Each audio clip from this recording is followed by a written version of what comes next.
Imagine a world where humanity had spaceships centuries ago, where cures for modern diseases were discovered in Roman times.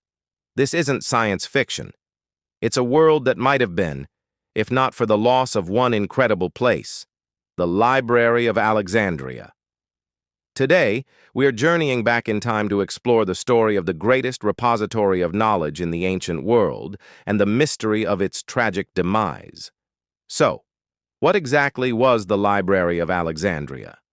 Picture a sprawling complex of buildings, not just a place to store books, but a bustling university, a research institute, and a museum all rolled into one.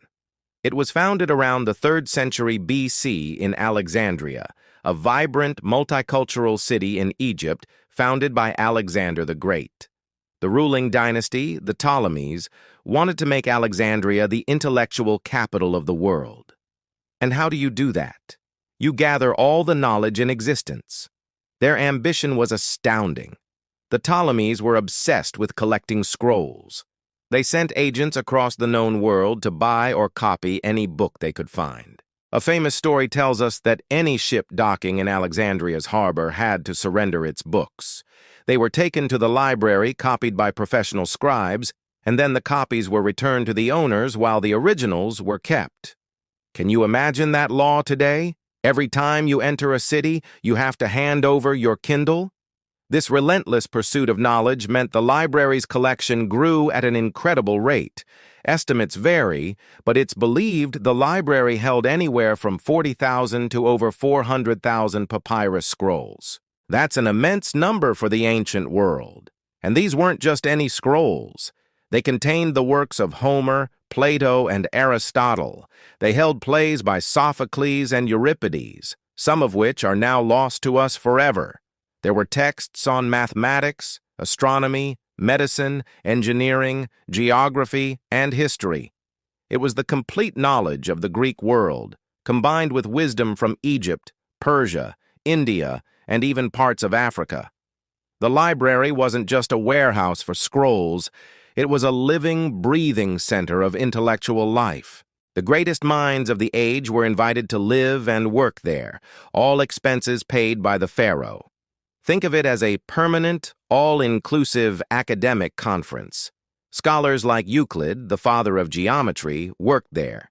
Eratosthenes, the brilliant librarian who calculated the circumference of the earth with astonishing accuracy, called it home. Archimedes, the legendary inventor, likely studied there. Herophilus, a physician, performed the first-ever scientific dissections on human bodies, revolutionizing our understanding of anatomy. The discoveries made within these walls literally shaped the future. This was a place where astronomy wasn't just about stargazing, it was about mapping the cosmos. Aristarchus of Samos, working in Alexandria, proposed a heliocentric model of the solar system, the idea that the Earth revolves around the Sun, nearly 1,800 years before Copernicus. Unfortunately, his work was largely dismissed and lost. Imagine if it had been accepted. We might have reached for the stars centuries earlier.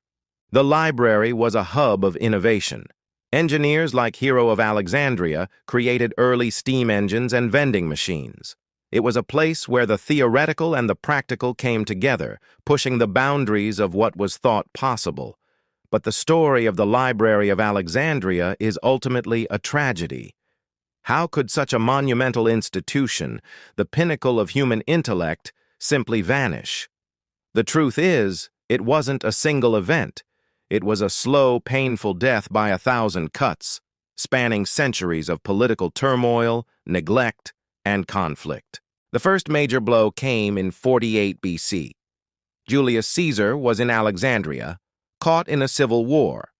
During the fighting, he set fire to ships in the harbor. The flames tragically spread to parts of the city, including, according to some ancient accounts, a warehouse where scrolls were stored, or possibly even a section of the library itself. While this was a significant loss, it wasn't the end. The library survived, albeit wounded. Subsequent Roman emperors like Augustus continued to support the library, and it remained a center of learning. but the golden age was over. The intellectual fervor that had defined Ptolemaic Alexandria began to wane as the Roman Empire faced its own internal struggles. The city of Alexandria itself became a hotbed of political and religious conflict. In the 3rd century AD, the Emperor Aurelian, while crushing a revolt in Alexandria, destroyed the Bruttium quarter, the neighborhood where the main library was located. This was a devastating blow, likely wiping out what was left of the original great collection. But there was a daughter library, a smaller collection housed in a temple called the Serapeum. For a while, this carried the torch of knowledge. However, the rise of Christianity brought new challenges. In 391 AD, the Roman Emperor Theodosius I issued a decree outlawing pagan practices. The Bishop of Alexandria, a zealous man named Theophilus, took this as a green light. He led a mob to the Serapeum, and they destroyed it. While historians debate whether the scrolls were destroyed at that moment or had already been moved or neglected, the symbolic destruction of this pagan temple, which housed the last remnant of the great library, was a clear turning point. It marked the end of an era. The focus was shifting from classical inquiry to religious doctrine.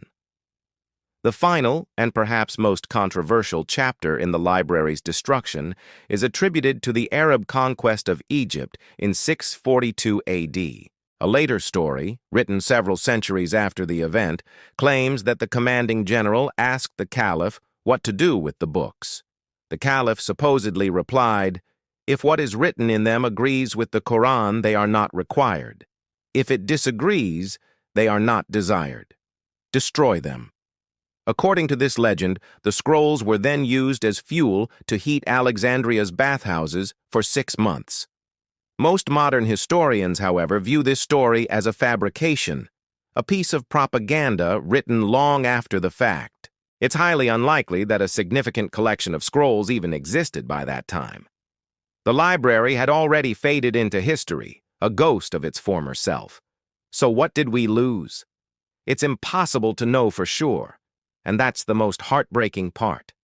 We lost untold numbers of plays, poems, and histories. The complete historical accounts of the Babylonian historian Berossus or the Egyptian priest Manetho exist now only in fragments quoted by other authors. We lost scientific and medical texts that might have contained knowledge we had to rediscover centuries later. Imagine having the complete works of Hippocrates or detailed astronomical charts from the ancient world. The loss isn't just about old books. It's about a lost timeline, a different path humanity could have taken. The dream of the Library of Alexandria, however, never truly died. The idea of a universal library, a single place containing all of human knowledge, has haunted us ever since.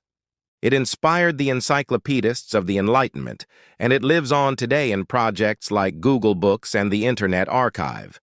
The web itself is a chaotic digital echo of that ancient dream. We are, in a way, trying to rebuild the Library of Alexandria, but this time, in a decentralized form that can never be burned down or destroyed by a single act. The story of the library serves as a powerful and sobering reminder. It teaches us that knowledge is fragile. It's not enough to discover something or to write it down. That knowledge must be preserved, shared, and valued by society. When we allow centers of learning to decay, when we choose dogma over inquiry, or when we allow conflict to destroy our shared cultural heritage, we risk losing parts of ourselves. The ashes of the Library of Alexandria whisper a warning across the centuries. What is lost may never be recovered. Let's make sure we're listening. Thank you so much for joining me on this journey into the past. If you found this story as fascinating as I do, please hit that like button and subscribe for more deep dives into history's greatest mysteries. Let me know in the comments what you think we lost in the library's fires. Until next time, stay curious.